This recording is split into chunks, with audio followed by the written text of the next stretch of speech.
Will we introduce him? Hello. Hello. Hi. Hi. Hi. Hi. Hi, Hello. guys. Hi, everybody. We're live today. Welcome. We would like to obviously welcome our guests and also welcome our panelist members today.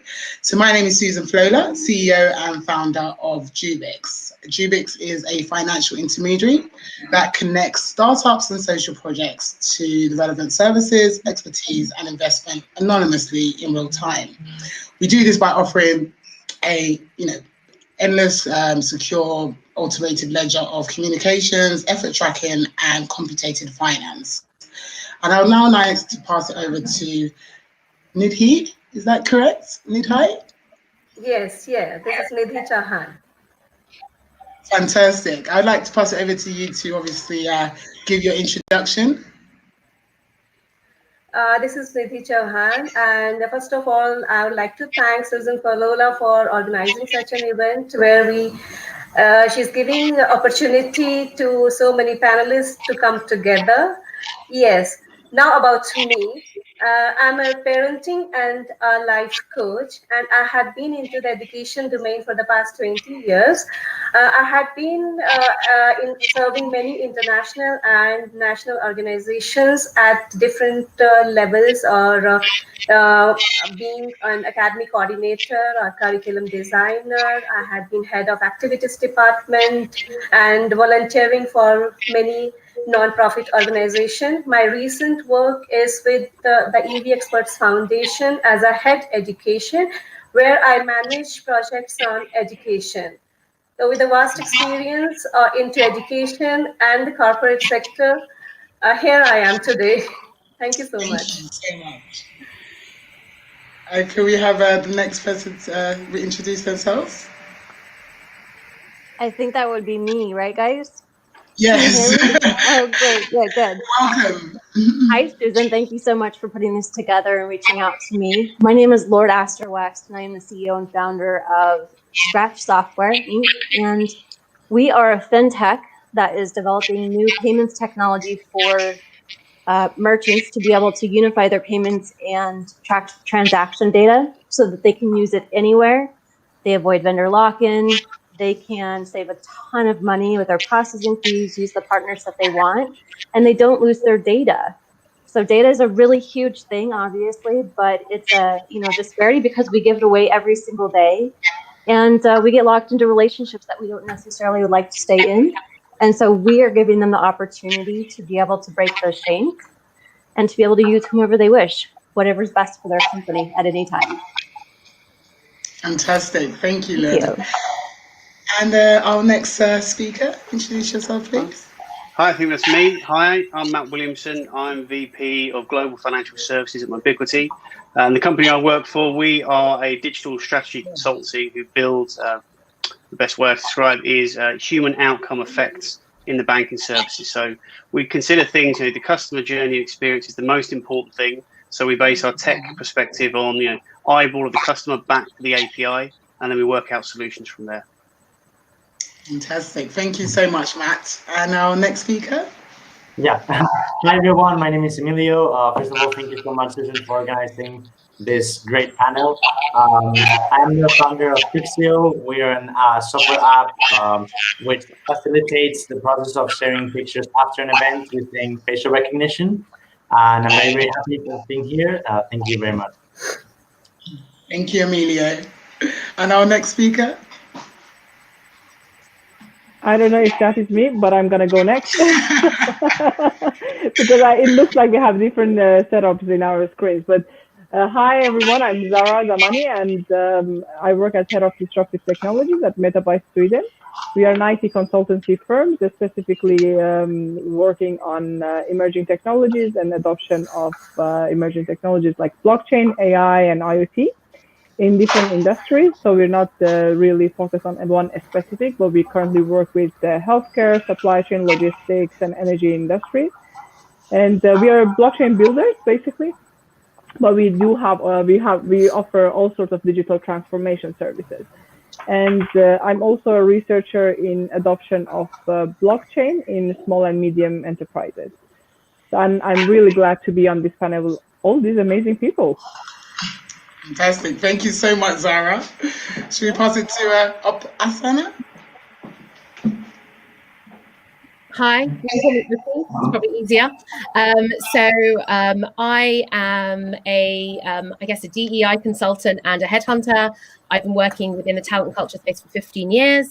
I run a DEI consultancy where we advise companies across various sectors and industries on how to create more inclusive cultures and talent pipelines and kind of redefine their hiring processes in a more inclusive way. And then we also support organizations within the investment industry specifically on executive search through an inclusive lens. Fantastic. Thank you so much, Afsana. And Naomi? Yeah, so I'm Naomi, and I'm currently working as a marketing manager for a cryptocurrency exchange called Bitcoin.com Exchange. And I've been in and out of crypto for 3 years now. I always get sucked back in. And personally, when it comes to diversity, I have lived in Japan for 2 years, and I think moving to London was really a big change because it is so much more diverse, but yet there's still a lot of work to be done. So I'm really excited to also hear from all the other panelists what their experiences are. Fantastic. Thank you so much for all of you attending today. We really appreciate that. So let's go into our session. We are going to be talking about workfare within the workforce and collaboration space, the bias that is still obviously quite rampant, and how we can actually distinguish what are the chains that actually, make this bias apparent. So if we can obviously start with the first question, which is, how do we make sure that employees are fully engaged and that their contributions are truly valued? And I would first point these to two panelist members, Lordy and Matt, if that's okay. Great. Lordy, do you want to go first? Oh, such a gentleman. Oh, thank you. Appreciate it. So in our workforce, our jobs come with a very high degree of autonomy, and individuals are hired for their knowledge, talent, and skill.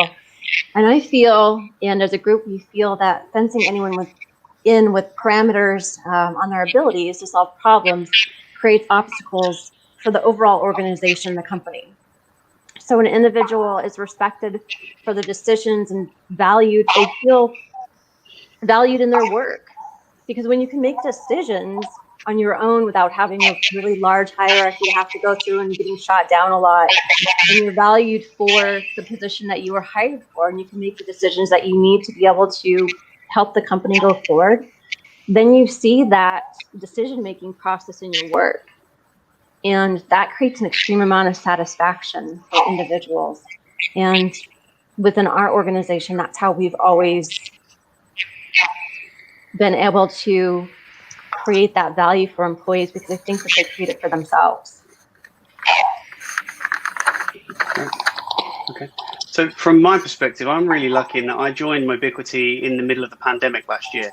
So I'm the only UK employee currently from what is an Amsterdam-based company. So I was completely onboarded remotely.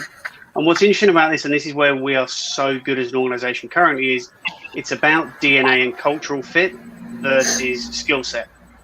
So a big part of that, you can have the most, I'll use sales as an example. You can have an extremely successful sales director who has certain skills, a killer instinct if you want to use that, but they don't play well with others, if you want to put it in those terms. And it actually is a net negative impact across the organization. So where we look to work with people and on board people is, are they going to be a big fit and a good fit to the organization? Do they bring talent? Do they bring experience and other elements that we are missing that enrich our offering, either internally or externally? And then secondly, if you've gone through the realms of interviews, meeting with the various elements, and part of the journey is not just meeting with the seniors, but also more junior members of staff, so you get a real feel for the organization. And then once you've got through that and you're offered a position, you accept it, you're already a trusted member of the team. You weren't hired to be told what to do. You were hired for your opinions, your ability, your experience, and that has an immediate positive impact. So there is no, you should know this, you shouldn't know that, or you can't speak to that person in that way. It's just, what is your opinion? Now, I think a subset, though, where we have to flag this is that just because you give your opinion doesn't necessarily mean that's the direction we'll go in.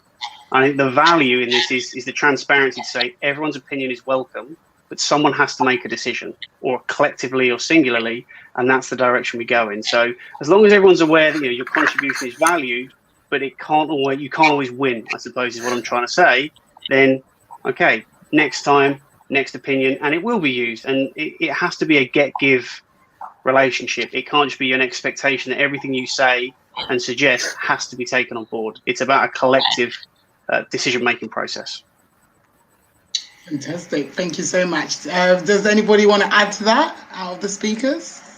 Yeah, I would actually like to chime in because I've just left a company where I had the total opposite experience, having been onboarded during a pandemic, and there was no much checking in with us, for example. So I think it's really important for leadership teams to regularly check in with their people and make sure to include everybody, and also to see the people who might be productive but not as outspoken, especially now that the only thing you see might be a video call.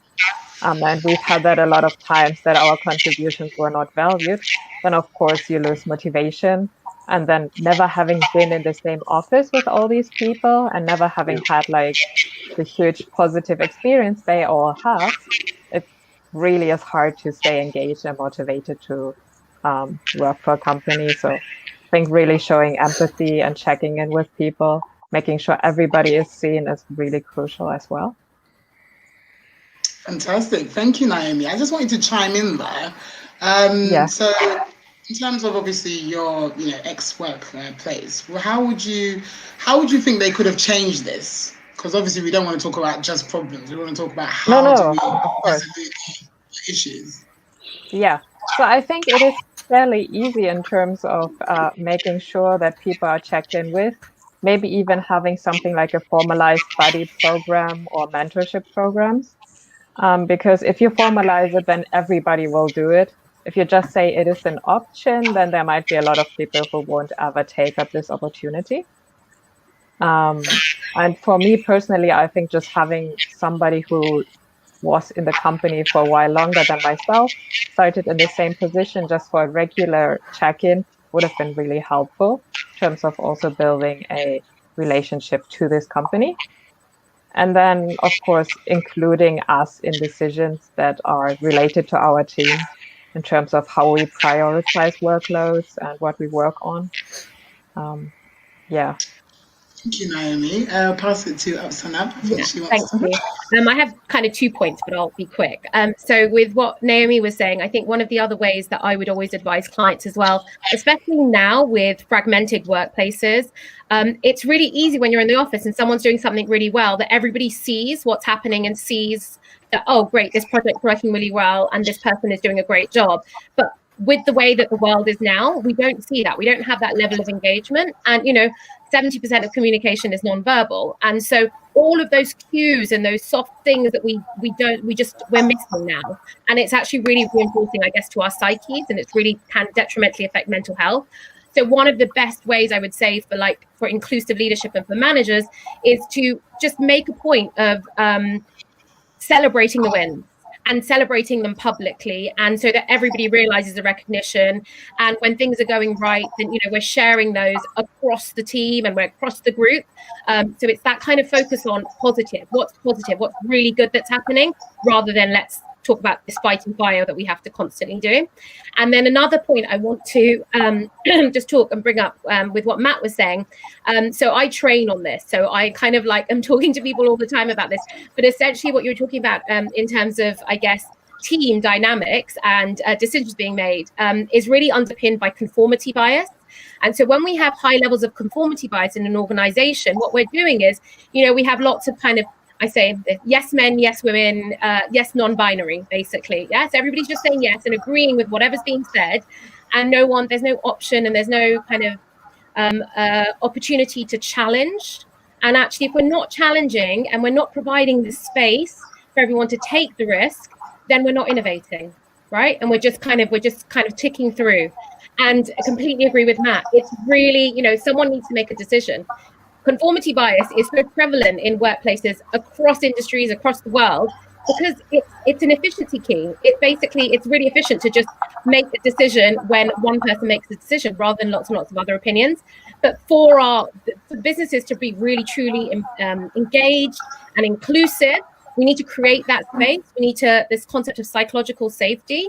So we need to make sure that we're constantly understanding that actually our employees need different things, and so that we have that level of psychological safety where you can come to work and you can be yourself and you can share as much you want to share openly, and you don't have to share as much as you don't want to. It's not this culture of like you have to tell everything about your life to everyone, or you can't share anything.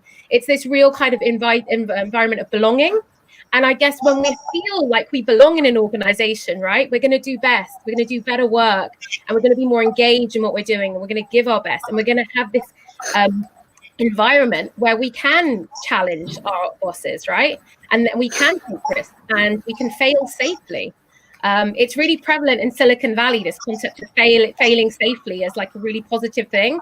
And we don't see that replicated in many other industries. So that's just one really great thing that we can do to engage. We're concentrating on this concept of psychological safety to increase that contribution of our employees. Thank you so much, Hassan. That was a very good rundown of how we can obviously break down the chains of bias. I would like to obviously let Matt maybe want to respond to what Oksana said, because she obviously referred to a lot of points that you made. No, I'm in complete agreement. I think it's key from my perspective is we have to understand, right, this is a journey and no one has to have all the answers every second of every day. And people are going to make mistakes and trip over and perhaps overreach or underreach, if you want to use that terminology. It's more about this safe space that you mentioned. That is, it's okay as long as we're all coming from the same position of we want to help each other. The more you bring, the more value you add, etc. So as long as everyone gives each other a break when they do make the mistakes, it's a more harmonious group. And that's, whether that's on a diversity and inclusion piece or just getting ideas about an upcoming project, the basis is the same. The framework is the same regardless of the subject. Fantastic. Okay, let's go into our second question. Our second question is how do we generate more value from networks we are part of? So obviously, we attach ourselves to networks initially in the beginning because we believe that this network is something of interest, or this network has something of value. But while we're inside the network, do we believe that we still retain that value? Let's start with Nidhi. Would you like to pipe in there? And then we can have Zara chime in, and then Emilio. Fantastic. Yes. So nice question about networking. It has been the main buzzword since 2020. Before 2020, networking was there, but that was more within the organizations. But since 2020 onwards, the networking has reached at the global level. And now, as we talk about diversity, it's more about the global union of people and on the same platform. The sharing of ideas and the sharing of their values has increased to such a level that we don't feel that we are at distant places. For example, just now, we all are from different backgrounds, at different places, but at one platform, sharing our ideas, sharing our experiences, and in this process, there's a lot of learning for each one of us. Okay, so that's such a nice contribution, and such a nice contribution by the networking into our associations. So I would say this networking has greatly helped each one of us globally, in spite of the pandemic crisis it has created. Still, there's a lot it has given to each one of us. Fantastic. Thank you so much, Nidhi. Zara? Yeah, so of course there is no doubt in the value of the networking, but the one really important aspect here is how do we make sure that we equip everyone of different backgrounds, of different colors, different sex, different age, to be able to actually do network. That is really important, because now we have different platforms that are built for a specific type, a stereotyped people, that this is you. Only if you can have your camera up and record a video, then you're going to be part of this network. But now technology is really equipping us with a lot of tools, like what we have in Clubhouse. This is crazy, right? I mean, this few last week that I've been on it, I'm like, oh my goodness. So now this is a new tool for introverts. I see a lot of friends of mine who were introverts who didn't want to show up on video, and now they're really networking. They're really building that value for themselves, and they're building that community support, and they're showing their knowledge. They're showing how good they are in what they were doing. But before that, they weren't possibly able to do that. So it's, as much as it is important to network, it is also important to make sure that with the aid of technology, we provide that tools for different people to be able to join it. And also, you know, when you're networking, we want it or not, we see a lot of discriminations. We see a lot of biases. People wanting to eliminate people from their networks because they're of a different color, they're of a different nationality, they're of a different gender. But now then again, because I'm a technologist, so I talk about technology all the time, right? So with the aid of technology, now we have blockchain that you can anonymously, without any gender-free, sex-free, you can network. And no one really cares about your gender anymore, as long as you're adding value. So so everyone is just going to focus on the value you're adding, not on your gender, not on your age or your nationality or your color or your sex or anything else. So that is one point I wanted to add. And one other point I wanted to add was about the fact that as much as it is important for employers, for companies, for platform providers to equip users with this, the behavior of the user is important as well. So me as a user have to want to do this, have to find the confidence to do this, have to not accept that I am going to be a victim of this bias. Does it happen? Yes. But do I have to be a victim of it? No. Absolutely. So that was my point on this. Thank you, Zara. Can we have it, Emilio? Yeah, definitely. Absolutely agree with Nithya and Sarah. I think we must not forget that the best ideas come from diversity, and so I think it is essential to create comfortable and trust-based environments within our networks, with employees or with people that form part of the network, to feel free to express their opinion and give a step forward, to present themselves or to present their ideas. I think that's how we really add value. It's not an individual thing. It's a group thing, and the more diverse it is, the less biases there are, and how much trust we can build. I think that's how the best ideas come. Fantastic. Thank you so much, Emilio. Let's go into our third question. So our third question is, now that we are working remotely, now that we're working remotely, is bias becoming more apparent? And if so, how can we mitigate this? So I think we touched on it earlier. So let's start with Opsana. I think she touched on it earlier. And let's have Naomi back in and Lordy. So who would like to first start? I can go. So I touched on this earlier because it's really become apparent, right? So now bias is becoming apparent, but also actually, I think we need to understand that actually there's lots of benefits that's come from this working remotely. So there's lots of collaboration that we're able to have because of this remote working. So there are organizations that I know of, like wealth managers, that essentially have regional locations, and they would not use the regional, they would not normally have gone to that regional staff for project work. And actually, you know, they would be location based. And actually now, because of this kind of platform that we all have and this kind of equalizing of how we interact with each other, actually you can pull talent from across the world. So, you know, I've been in the hiring space for 15 years. it's anybody's game, right? So, you know, you can hire remotely, and remote hiring will not go the minute we return to the office. So actually it's kind of helping a lot. But there definitely obviously is some downside. And I think even if you look at like universities and the having to be on screen, and not only universities, even in the workplace, some people don't feel comfortable. That's why Zara's really point about Clubhouse is fantastic. You know, it's the network for like introverts, right?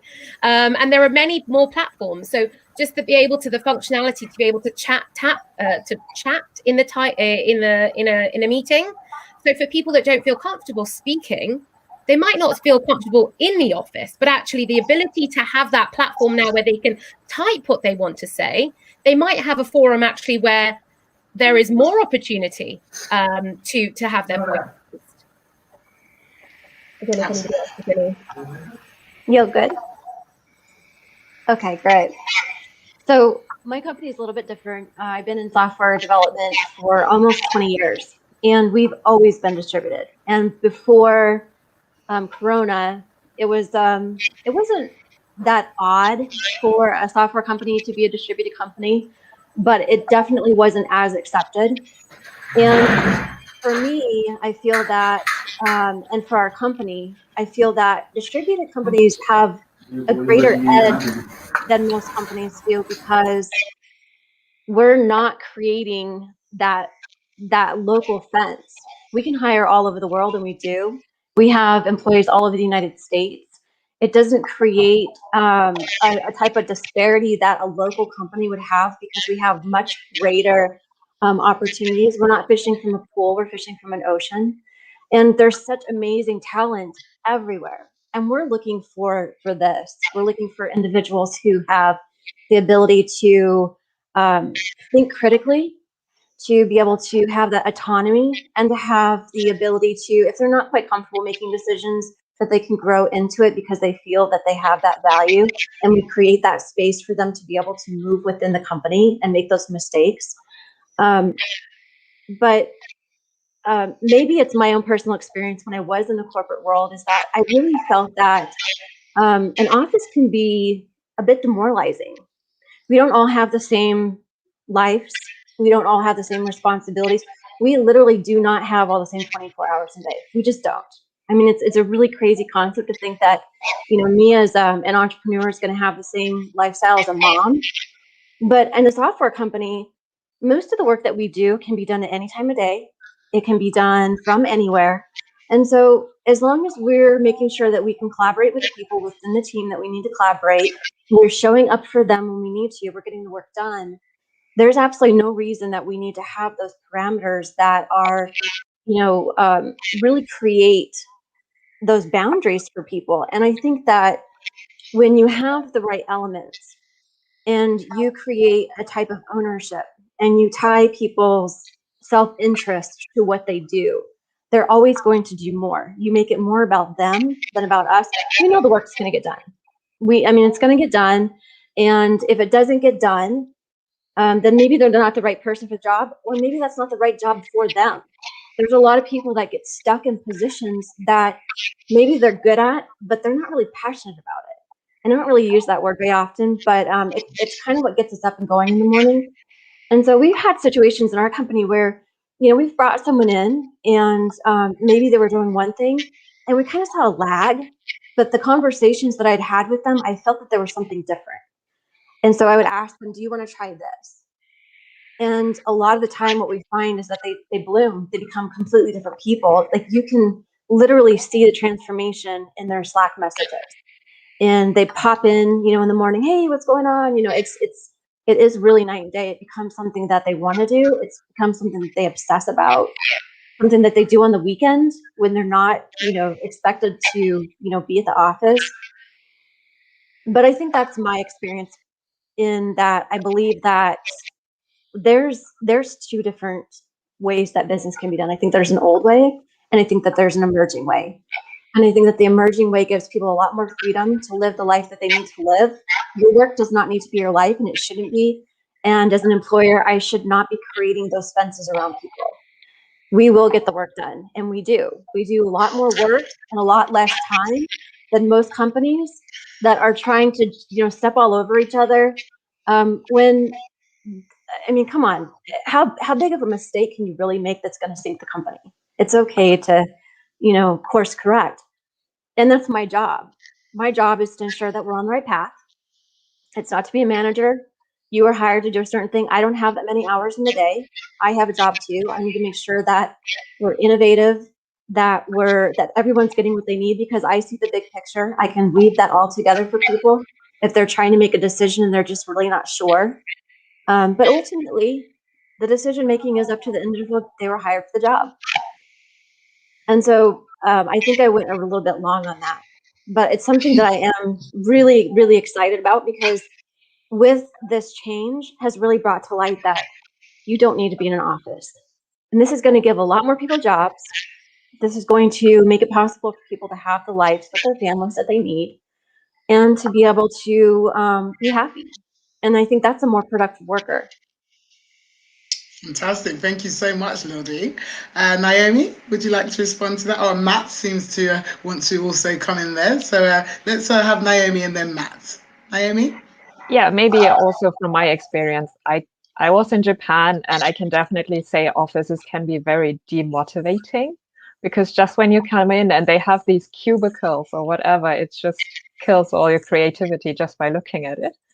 And then also, I think companies with a strong presence culture, where they really just look at how long you are in the office, and that's very prevalent in Japan. It is really the person that stays longest in the office is going to get promoted, which is not great, and it's not shouldn't be like that anymore. But it is still, as a matter of fact. I think those kind of companies are going to have really big trouble adjusting to this pandemic and to having more of their workers work remotely.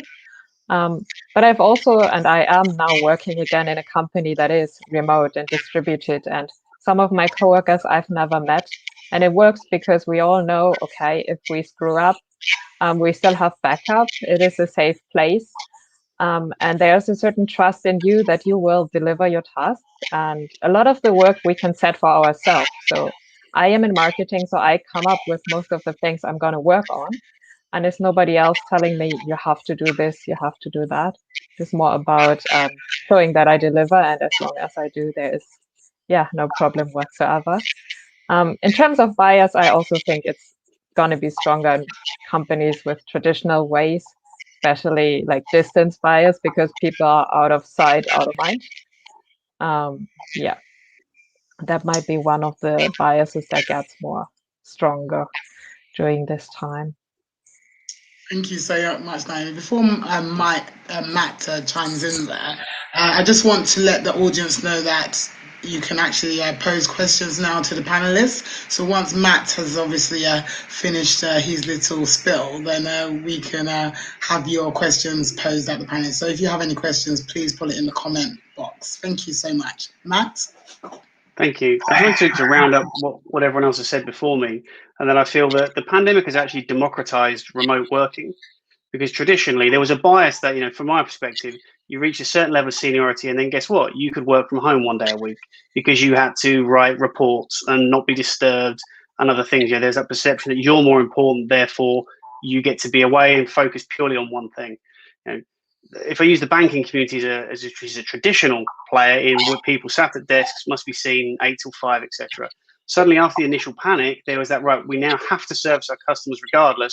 We now to get up to speed on remote working.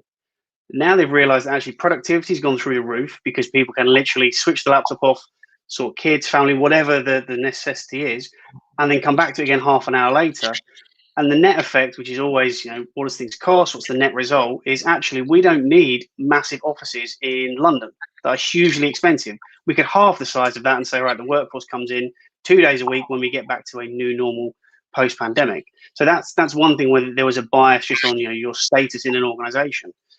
The second part is, which Lauda was referring to, is actually with certain roles especially, you can just tell if someone's productive or not. Right? If it's coding, for example, it's very basic, really. You either do the job or you don't, and you can tell if there's a lag or a problem. Other areas there can be more nuances, but again, you can validate productivity quite easily. and if there's a problem, you can work through it. So this is something that's going to continue, and I think you're going to move more towards skill sets bias positively, as opposed to gender, race, etc., because it will be based on what's the skill set, does it fit, how productive are those individuals. The remote working is going to be a non-issue in the next 12 to 18 months. I just want to put another question in there. So obviously we've talked about, digitally, remotely working, actually creating more opportunities and actually helping people to have a more flexible lifestyle. But what about the privacy factor in terms of obviously, people working from home, they're having to obviously showcase their homes. I know we have these green screens that can make your home look like a fabulous, 10-bedroom mansion or whatever. But, in terms of privacy, in terms of tracking as well. So in terms of obviously, like you said, Lordy, you work in a software company and you're able to do your coding. Would you be opposed to a tracking system that could actually see when you're online and how long it takes you to do certain tasks if you were anonymous? I'm not sure why I would need that. So from the company's perspective, so in terms of let's say I hired you as a software engineer, and I wanted you to do my project, and you said it takes this amount of hours. Obviously, I can only take your word for it in terms of estimating how many hours, in terms of obviously the cost in regards to that. So how would I be able to track your participation, even though, like you said, the proof is in the pudding? But what if I wanted to actually track the amount of hours spent doing the work itself? We use apps. I mean, we can work those, into the schedule and everything. But a lot of the times, I mean, when you've been in software development for so long, you know how long things take. And if there's issues, then those issues are proposed. And for the most part, if there is an issue, development wants to work through that. Engineering wants to work through that. And we don't really have an issue in our organization where if there is an issue, they're like, hey, it's going to take 2 days. Just tell me what it is. I'm going to move things around. I'm going to move some marketing in, or I'm going to move in some sales. I'm going to do some writing. I'm going to do something. I'm going to go design a front end. I'm going to do maybe something on a database or something. There's really, I guess when it comes down to time tracking, what's the motivation? Do I need to know what it's going to take? It's going to take what it's going to take. I mean, it's going to take what it's going to take. And you can tell by, what the production is or the level of intricacy or the complexity in the project that it might take more time. Something that might seem simple may not be simple. It could be an algorithm. It may be something that somebody needs to think through and to reiterate on. So, I think that comes with experience is you understand what it takes for individuals to do that. And somebody who's maybe in a guidance role like me is going to understand that because they've been there for a while, or they've worked on projects and they understand it as well, and they can provide that guidance to help get through that project more simply. But we do have time tracking tools just so that we understand, what it takes if we're doing something new or something like that. But I mean, I really have to reiterate that the way that we work in our company is really trust-based, and there's not really any reason for us to be looking in. I'm not managing people. People are working within the organization to produce the things that need to be produced, and we all work together. And I think we have a flat organization, and there's not, I'm here for guidance. If I need to make a decision, because it's a big decision for the company, I'm going to make that decision. I'm going to ensure our strategy. I'm going to keep us aligned. I'm going to keep everyone on track. But the day-to-day stuff, I don't need to be in. Fantastic. Thank you, Lordy. You actually make me want to work for your company as well now. Zara, I think Zara and Matt wanted to chime in there. Matt, did you want to chime in after Zara? I was just saying, I think Afsana had something to say, so go, Afsana.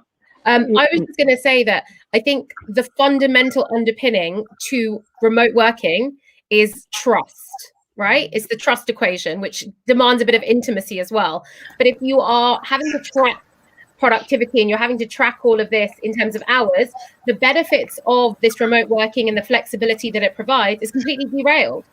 what's the point? Because then you're just trying to enforce presenteeism, which is what Naomi was talking about, which you see in many organizations. So the benefit of having that flexible remote working, and it should just be focused on the deliverables. It should just be, measured at a certain time. And, from all of the clients I work with and from what I've seen from my team, productivity has gone up.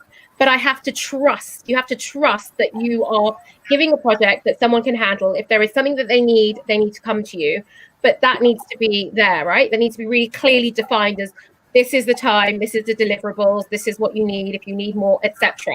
That I think that is just underpins the whole kind of pretense of remote working. You need to have that first, and I think that's what I just want to make that point. You need to make sure that. My apologies, Matt and Zara. I just want to bring in Emilio and Nidhi quickly. I know that Emilio is leaving us at 3 o'clock, so I want to make sure that I get enough content from him. Paying him by the hour. Nidhi, if you would like to express a few words, sentiments. Yes.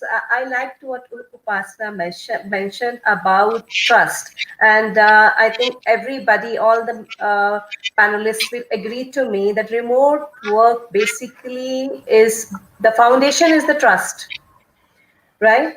So maybe the idea what you said can be applicable for the freshers who are new to the job, so that we can know how much time they're taking to finish a job.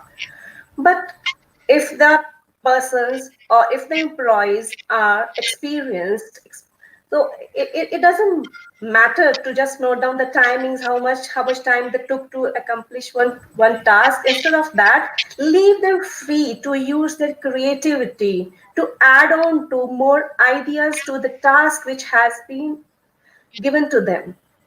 So I think leaving them free they'll be able to explore their creativity, and once they explore the creativity, they will add on to the task, and it will be a motivational factor to do better in future. That's what I feel. Fantastic. Thank you so much, Nidhi, for that contribution. Emilio? Yes, also building up on the trust concept. I think that in the decision-making process, in-person meetings, you feel more encouraged to participate. However, in online meeting, where you're in your living room, in your bedroom maybe, I feel that if you don't have this trust-based environment without biases, you will not have the motivation or the encouragement to step forward, to add your opinions. So that's why I feel that in this new era, where most of us for the next couple of months or even years will be working from home, it is such important. It's so important to have an environment, a decision-making process that builds on trust and that allows people from all genders, all ages, and ethnicities to add their value. Fantastic. Thank you, Emilio. Matt? I think it's.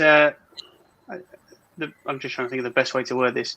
From my perspective, right, the value from all people is the contribution they make, regardless of background, ethnicity, etc. And what I really look for from someone is authenticity in who they are and what they bring to the table. And it may be, and in an ideal world, it will be a different opinion to mine, right? Because if all I've got around me are people who agree with everything I say, that's very dangerous. I may be right in that term, but if everyone says, no, Matt, you're right, that leads you on a very dangerous path that's very hard to turn around.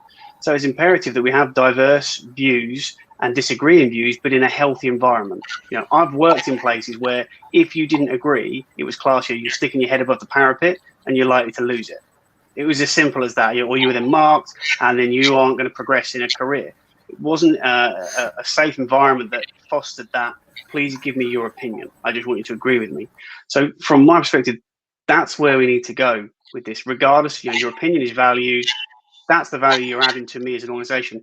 We may not necessarily agree and go in the direction you want, but you contributed to it, and we can have a healthy debate and conversation to articulate why we're going in the direction we're going in, and everyone's part of it. We don't always get the outcome we want, but that doesn't mean we're not valued for our opinion and our insight. Thank you, Matt. Zara? Well, to be honest, a lot of the points I wanted to make was already said by the time it reached me. But I absolutely agree with all of you about trust-based working. When you're talking, we do track the hours in our company, but because we are a consultancy firm and we have to do that because we need to send reports to clients. But however, the purpose is not to watch employees. The purpose is to see how much work we're spending on each project. So it's amazing and brilliant if you just go to LinkedIn jobs today and look at the positions that are offered remote today. They would never be offered remote otherwise before pandemic, and now the jobs are really open, and you see people from Nigeria working from American companies, Australian companies, and this eventually forces the world to actually really take a step forward towards that global citizen that we've been talking about it for ages, right?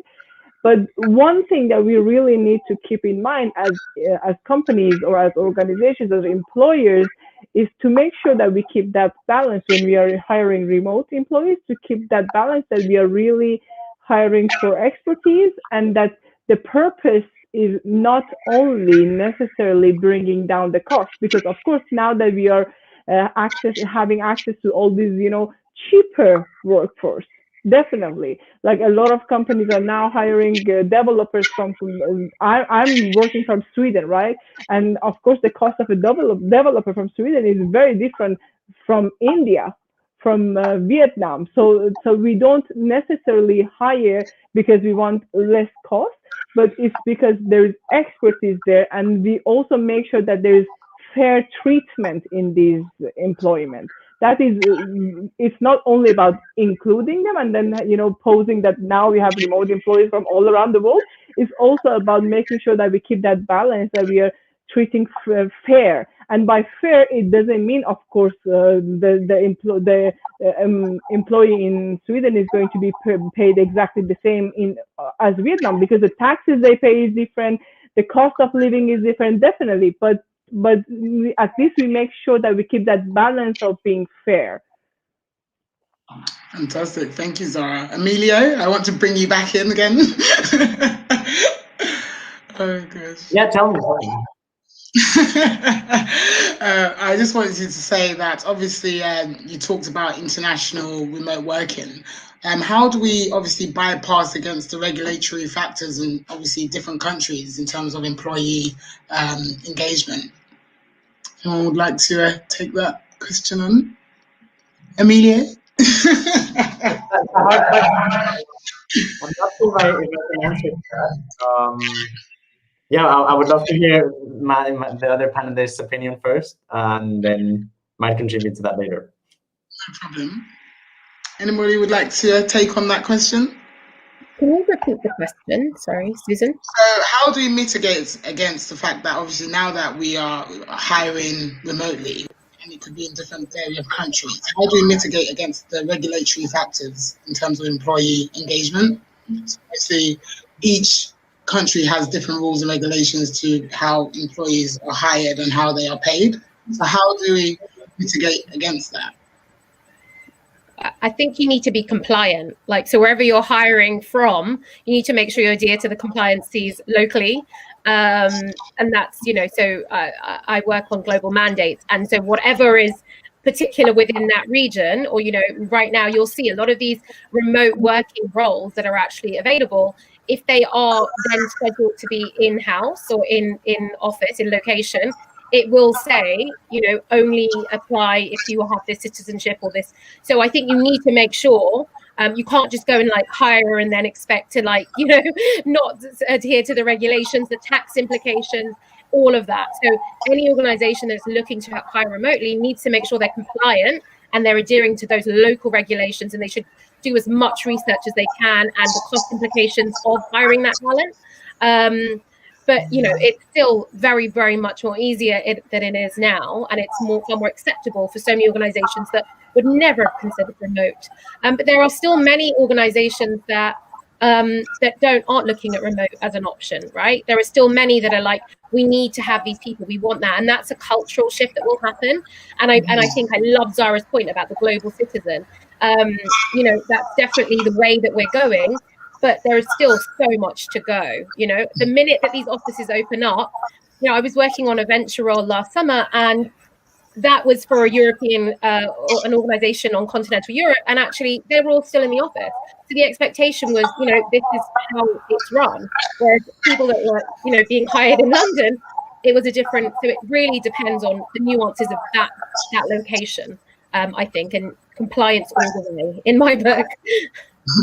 Fantastic. We don't have any more, we don't have any questions from our audience yet, so I'll go on to our fourth question, which is: are we part of networks that promote those exact values? So all of these values that we've been talking about today, and if so, you know, are they inclusive in terms of the actions that they take in terms of participation and eliminating such behaviours?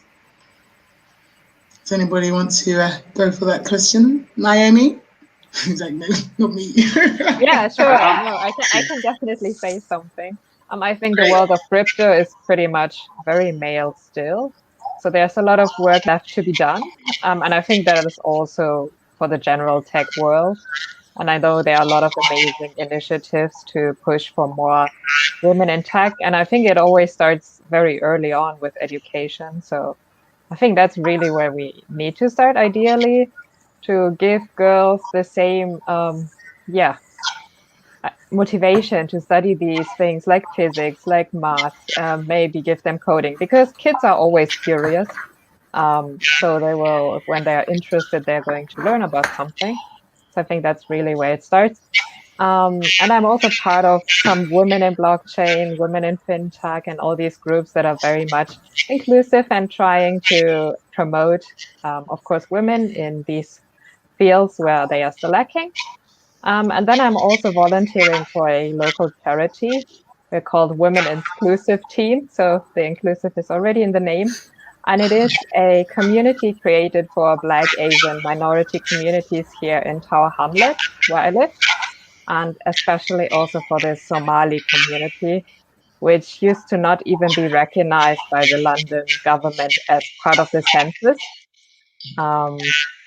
So there are a lot of initiatives working to push more awareness that we also have a refugee population in London, and to make sure their voices are heard and their stories are seen, because there's a lot of bias and prejudice towards these communities, of course. I think that's really why it's important that we challenge our own assumptions and we go out and actually meet these people to see if it's true what we think about them or not. Yeah. Yeah, I'd love to jump in on this if that's okay. Thank you. That's fine.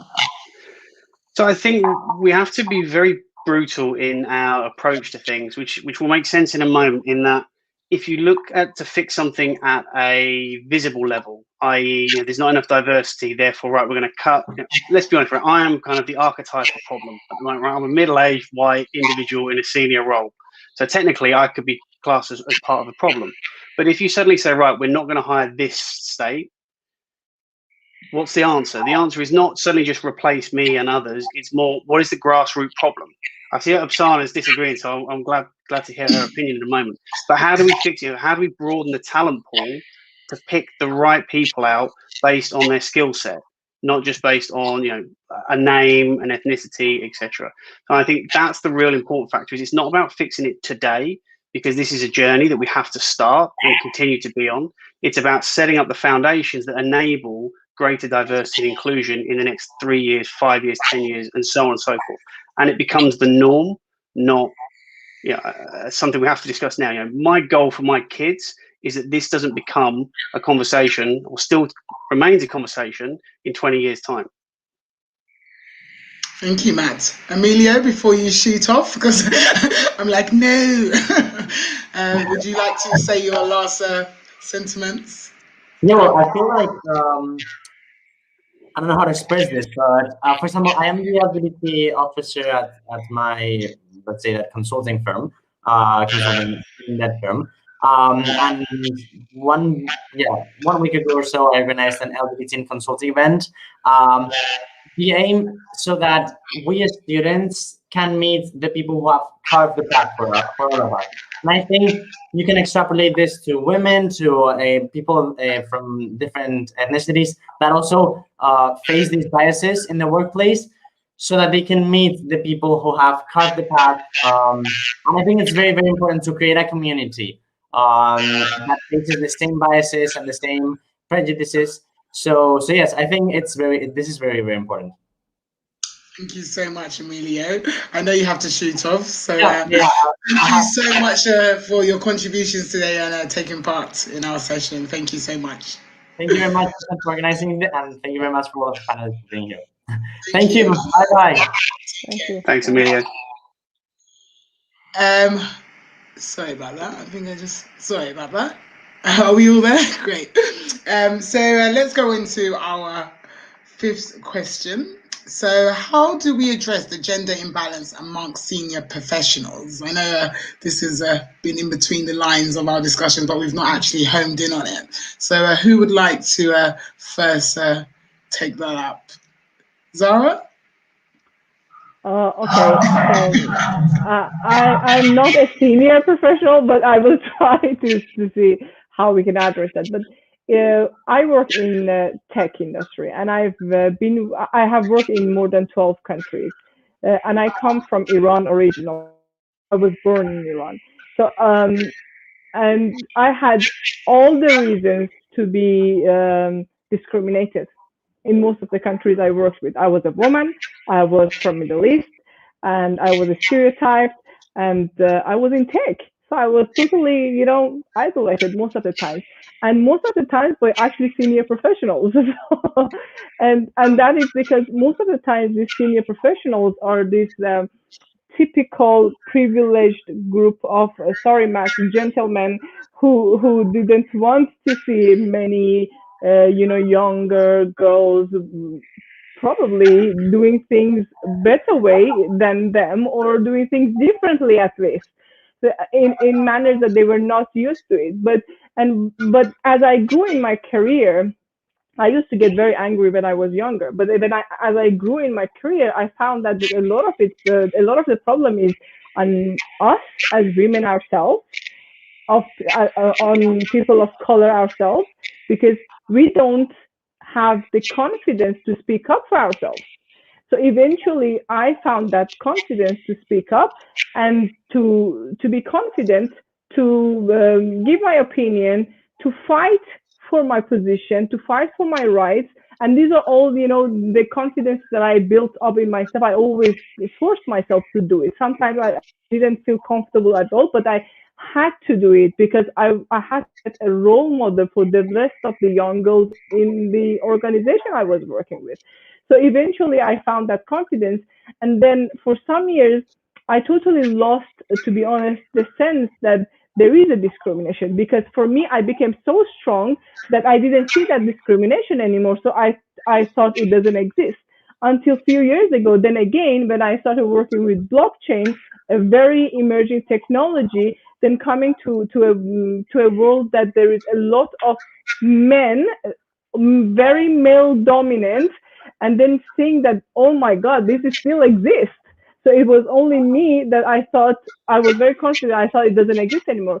Then again, I became part of all these networks to support women in their career development, to mentor women in their career development, to make sure that they actually fight for the rights. If you look at, and when we are talking about these senior professionals, it's not only, this is not a problem that is very special to developing countries or less developed. No, you can totally see that here in Sweden as well, in a very developed country. Even though we are a very female-oriented country, yes, but you still see there is a challenge for women to fight for top positions in organizations. So, and not only women, people of color, men of different or LGBT community. Even though I'm saying that we are in Sweden, one of the best environments in the world, still these problems exist. But the ideal world is when we acknowledge these problems and we take a small step forward to fix it, to take action, not only talk about it. Thank you, Zara. Thank you so much for that. Nidhi, I would like to bring you here, and then we would have Lordy, because I know she would be great to have her comments. Yes, Susan. I would like to add that bias could be conscious and both unconscious, right? Sometimes bias is conscious, but at times it's unconscious, and even the senior leaders, while they are being biased, they don't even realize, because there are certain preconceived notions already there, right? So absolutely, bias is still there, and as Zara mentioned, it doesn't matter whether developing or underdeveloping country. It could be a part of any organization, right? Now, how to fight with it, right? So a stepwise process has to be followed to fight with this, and the first step is to create awareness. If we are talking about the gender bias, there are many women empowerment groups I can see now, and women all around the globe are getting together, okay, through networking now, and they are getting associated with each other and becoming a support to each other to fight this gender bias, right? And similarly, if we talk about the bias for diversity, like the different ethnic groups, so there also needs to be a kind of awareness and kind of associations where these groups can put up their concerns, and this also needs to be considered, and the bias needs to be changed into kind of privilege to be provided to these ethnic groups. Yes, I do agree, bias is still a part in many organizations, consciously or unconsciously, but it has to be dealt with. It has been like we are recovering, coming out of it, but a lot needs to be done still. Thank you so much, Nidhi. Lordy, could we have you have your Thank you. comments? Thank you. I actually have a similar experience to Zara. I've been in the business for so long, and the company that I created back in 2003, we had custom software development, and we got so good that we were 100% referral. We picked our projects. We didn't, there wasn't much of a sales process, and so you get this insulation around it that you think, oh well, it doesn't really exist. And then we transitioned to building platforms. And then I decided that I wanted to raise capital. And I don't even know what to say. I mean, it was such a I slap have in the been there, face. and I absolutely know what you're talking about. It was such a slap in the face to have somebody say that I'm not going to invest in you, not because I don't believe in your tech, not because I don't believe in your idea, but because I think that because your husband has a good job that you might just give up and quit. I mean, none of us to say that I've been running a company for 20 years, almost 20 years, a successful company with many, many projects under our belt. Never gave up on that, and it didn't happen just once; it happened multiple times.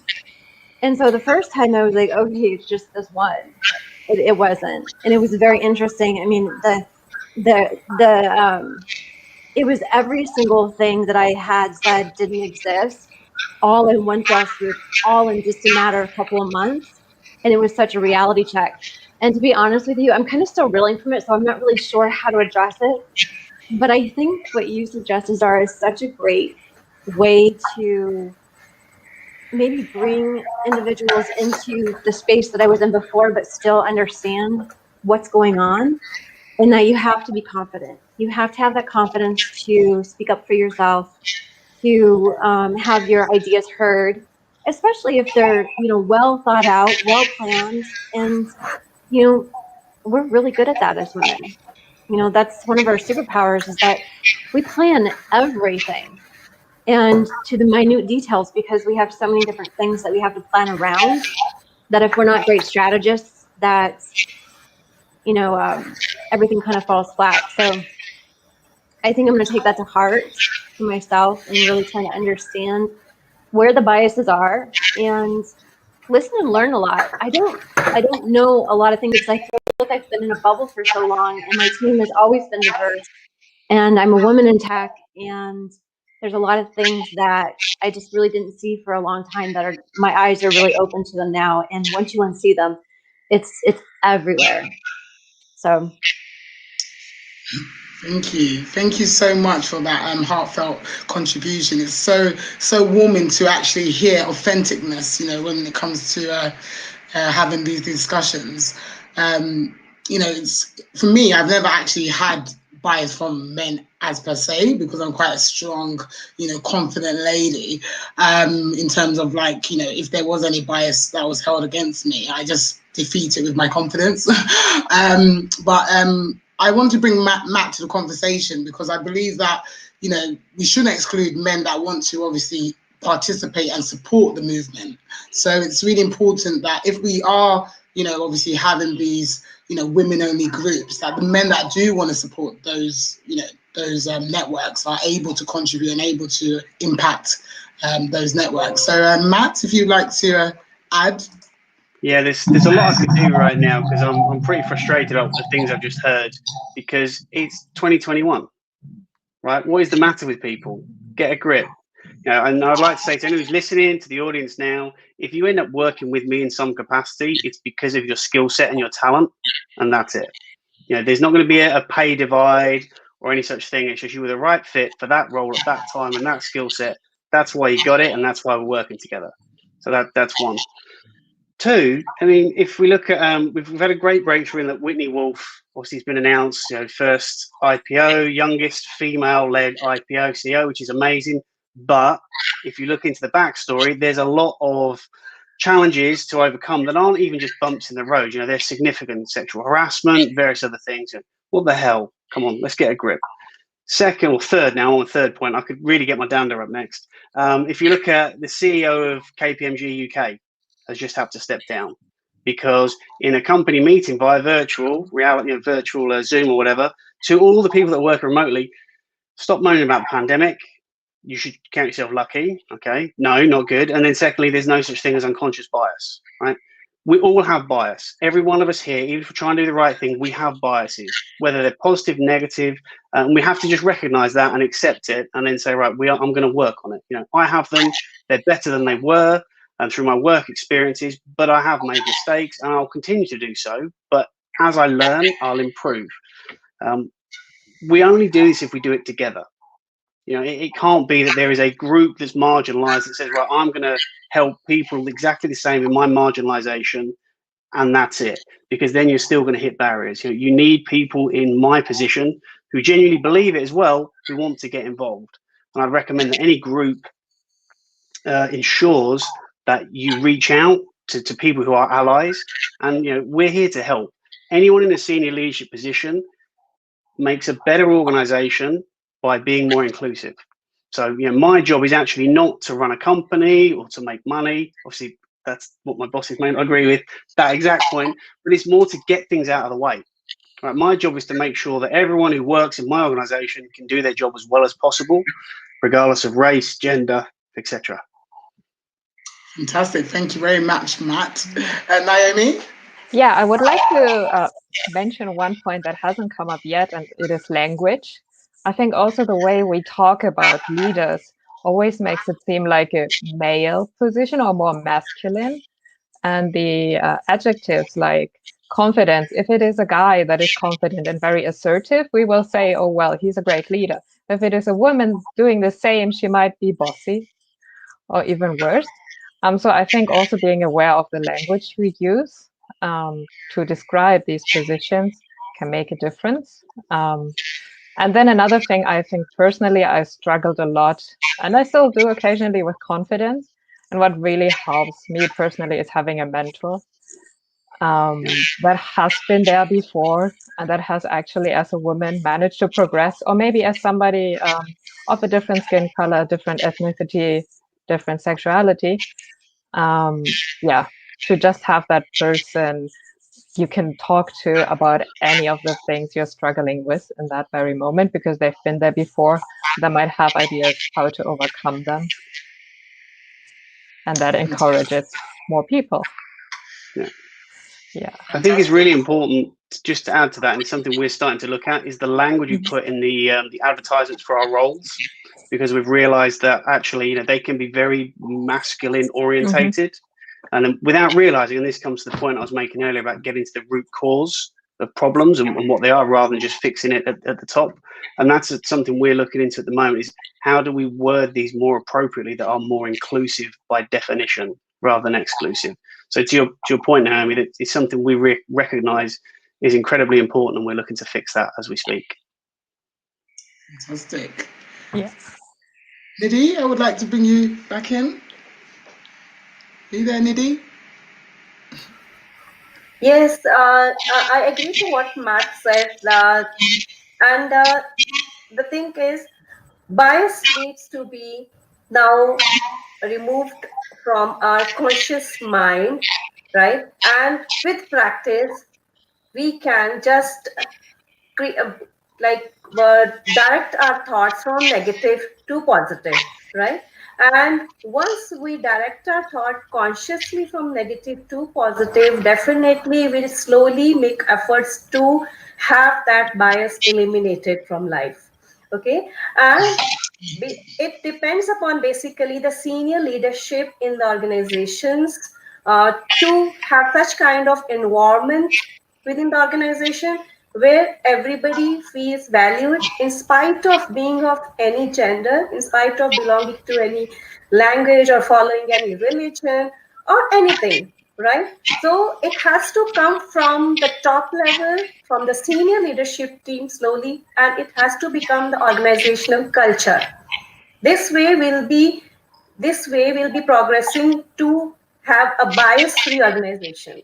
Though our personal biases at individual levels will remain to some extent, but when we are professionals working for an organization, the top senior leadership team should work towards removing these kinds of biases and make it a culture of the organization where everybody feels equally valued.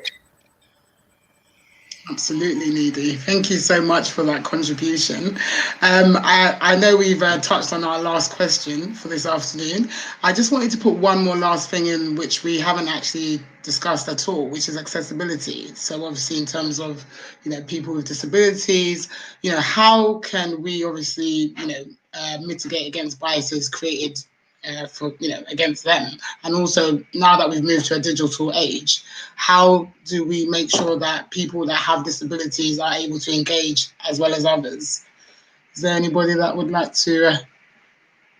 I can start on that because I had this very interesting case recently. So a friend of mine is looking for a job, and she called me last week, and she hasn't been looking for a job for ages. So she's doing that after like maybe 10 years.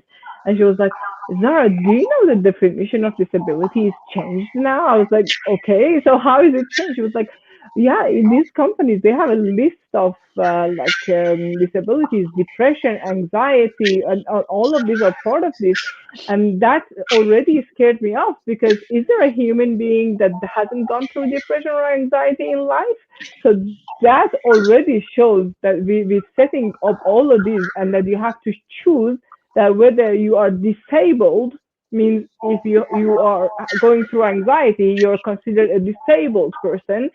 That already is excluding people, a lot of people in the process of employment.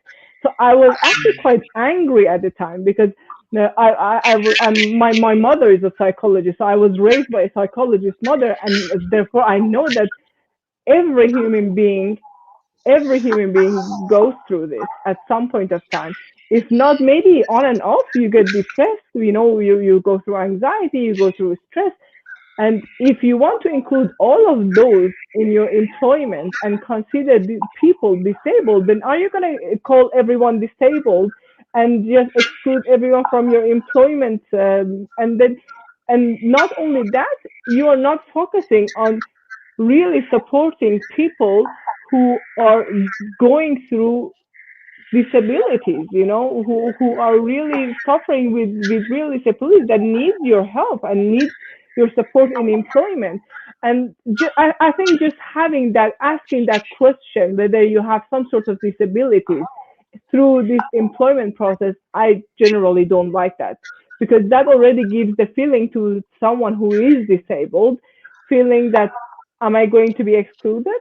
Am I going to be looked at differently because of this disability, or how am I going to be looked at? And one other point I wanted to add was, a lot of times that those of us who go through these biases, who survive these biases, who become confident and grow in our career, later in our career, we actually do have these biases ourselves. So we do the same thing to the juniors when they come to the industry. And consciously or unconsciously, we discriminate women. We discriminate women of color. We discriminate Muslims. We discriminate a lot of people that we went through that discrimination ourselves. We went through the pain, but we just, because now we are so strong, we feel like, okay, if I went through it and I survived, they should go through it as well. No, they shouldn't go through it. If you have gone through it and you thought it was wrong, you should stop the cycle. You should just stop it here at you.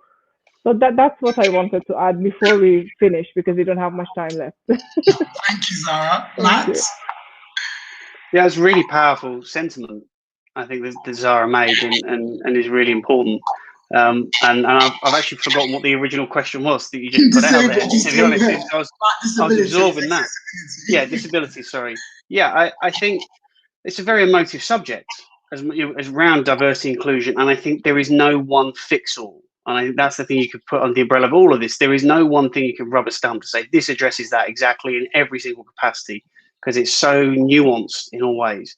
I think the idea is that we can make accessibility as normalized as possible. There will be exceptions to the rule, but if we're all working from a, how can we be as inclusive as possible, regardless of identification, disability, definition, that's the key. And then if there is, if I use that example of I will hire people for their talent, if there is a slight barrier, but this person is so good at what they do, right? How can I remove that barrier, which is what I talked about earlier? So that I may not always be able to do it exactly, but I'm thinking about it, and so are my colleagues, and so is my company. It's in our DNA. So we can't always have the exact answer that everyone wants to hear. But what you will have is our view that we'll always look to address things and include people as well as we can. Sometimes it will work, sometimes it won't. But if it won't, we'd set a standard to say we'll address this by this time. Thank you so much, Matt. So I'm going to give you each your individual remark for this whole session, and then we'll wrap up for this afternoon. So if we go from, I don't know in terms of your square box how it looks, but if we go from left to right, so mine starts with Zara. So I don't know anybody else's. So let's see how we go. Yeah, well, I just did my last remark, right? So my last remark is really, if you haven't gone through any sort of bias throughout your career, you are the one of the very rare lucky ones. If you have gone through it and you felt it was wrong and it was painful, then please don't do the same to others if you are in power. So you need to break this cycle somewhere. That is my my last remark for this. And thank you so much. It was a very great discussion. Thank you, Zara. Matt? Okay, yeah, I think it's me. I think I'm the next one on the line. Yeah, first of all, thank you very much for including me in this. As I put out on LinkedIn and other channels, I'm really honoured to be included in this and ask my opinion and to contribute to such an important subject. I would say I'd echo Zara's sentiments as well and say, any bias or lack of inclusion you receive is not acceptable in today's world.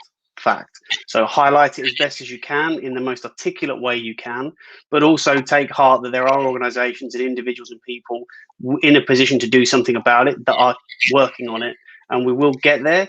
It's not going to be a silver bullet and it'll be done in 12 months or 2 years or 5 years. It's a journey, and the right people are trying to do it, and ultimately as time goes on there'll be greater numbers of us wanting to do this and making it happen. Thank you, Matt. Naomi?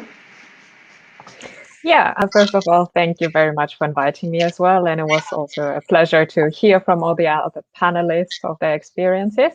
And yeah, I also think it is really important for ourselves to just, first step is always become aware of the bias, and then sometimes just taking well, taking a step back and slowing your decision-making process down can already help you figure out so many bias you might have yourself.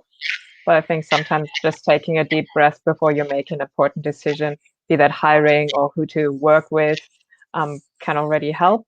And yeah, as the others mentioned, there are so many amazing initiatives and organizations working on these topics, that whenever you're unsure, you can definitely find some organization supporting you.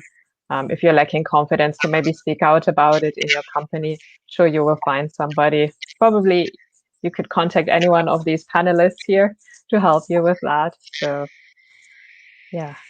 Thank you, Naomi. Thank you so much for that. Oksana? Yeah, so I guess my last point would be about kind of feeding into the last question about equity, right? And so the principle of equity, and so what we have now is lots of equality and lots of everybody's given the same things, but actually we all need different things to advance in the workplace. So this concept of really looking at equity. So if some people need a little bit more than others, then providing that and understanding what can we do. So, you know, advocating for people when they're not in the room, amplifying those people's voices that don't feel so necessary, like so able to share as much. And then I think using our privilege, the fact that sometimes we don't recognize some of this is because we're privileged and we're not being held back by these biases. So understanding that we may hold privilege in some of these spaces, and where can we lend our privilege? Who can we lend our privilege to really create that equity within the organizations? Fantastic. Thank you so much for that. Nidhi, last sentiments? Yes. As we all know, bias could be conscious or unconscious. But to fight with bias, there has to be a conscious effort. We had a lot of discussion about being biased with others. Sometimes we are biased with our own selves. We inhibit ourselves into our self-doubt. Okay, am I capable of doing this? So sometimes we can be biased with ourselves, right? So each one of us has to make a conscious effort to fight with bias, if it is with others or whether it is with our own selves, right? So being a life coach, I'm always available. If anybody is going through such situation, I can help these people to come out of the bias within themselves or with others. But believe me, a conscious effort has to be made, and once we make that effort, we can easily fight with the bias. Thank you for having me into this discussion. Thank you, Nidhi, so much. That was very lovely. Lordy?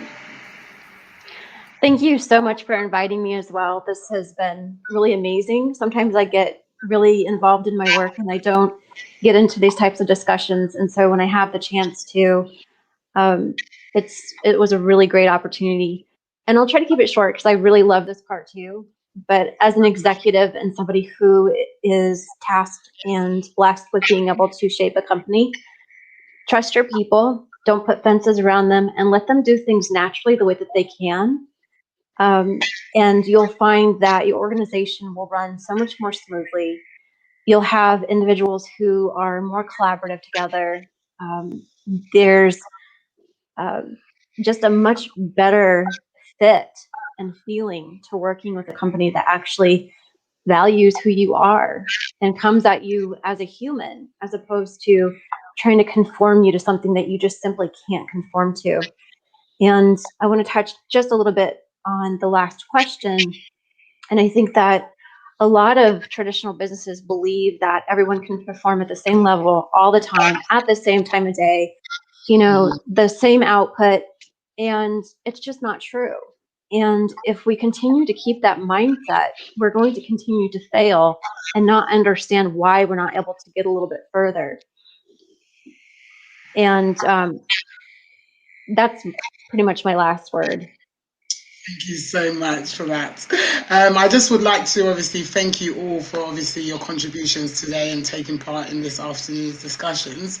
And I'd obviously like to or introduce you all to go to the Jubix platform to see how we would like to eradicate some of these biases that we've discussed today.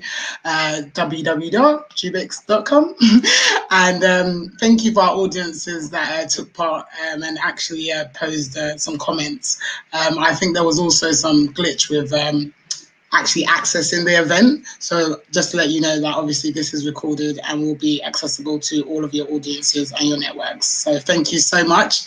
And once again, keep striving and let bias out. Thank you very much. Thank you. Thank you. Thanks so much. Bye. Bye, everybody. Lovely to meet Bye. you all. Bye, everyone. Bye. Bye.